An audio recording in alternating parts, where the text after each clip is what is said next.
За өнөөдөр хүнс үдэ аж ахуй хөнгөн үйлдвэрийн сайдын дэргэдэх Эрдэмтдийн зөвлөлийн анх дугаар хуралдаан болжээ. Эрдэмтэд судлаачдын шин санаа бүтээлийг хэрхэн хөдөө аж ахуйн үйлдвэрлэлд нэвтрүүлэх асуудлыг хэлэлцсэн байна. За уг нь бүтэц оронтойн хангалттай ч үйлдвэрлэл шинжлэх ухааны байгууллагуудын уялдаа холбоогүй байдлаас үүдэн хөдөө аж ахуйн салбарт олон хүндрэл гарах болжээ.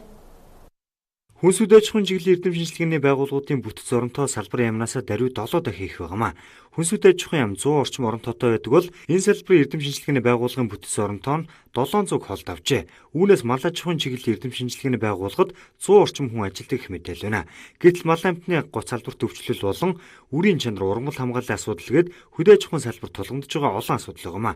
Хөдөө аж ахуйн үйлдвэрлэл шинжлэх ухааны байгууллагуудын уялдаа холбоогүй байдлаас үүдэн хүндрэл үүсэж байгааг салбарын сайд хүлээн зөвшөөрч байна. Ирэх жилүүдэд эрдэмтэн судлаачдын гаргасан шин санаа ололт амжилтыг хөдөө аж ахуйн үйлдвэрлэлд нэвтрүүлэх чиглэлд тодорхой ажлыг эхлүүлэхээр төлөвлөжээ.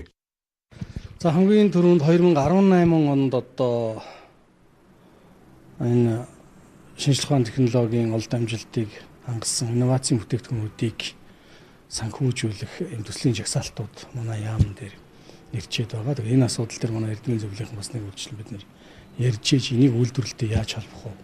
Цаашид одоо манай их сургууль эрдэм шинжилгээний хүрээлэнгүүдийн маань хариуцдаг боловсролын яамд яаж ойлгуулж танилцуулж ярих вэ гэдэг асуудлууд хүртэл гарч ирж байна.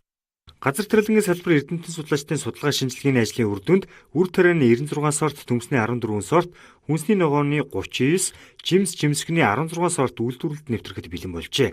Мөн мал аж ахуйн салбарт адууны 1 үйлдвэр, 3 омог, тэмээ болон үхрийн 3 үйлдвэр, хоньны 22 үйлдвэр, ямааны 4 үйлдвэр, 5 омог бий болж баталгаажсан байна.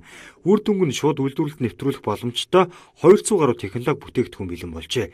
Эргэцэн шинжилгээг хийж салбар хоорондоо уялдаа холбоог сайжруулснаар хөдөө аж ахуйн салбарт тулгамдж байгаа зарим хүндрэл бүрэн шийдэгдэх боломжтой болох юм байна.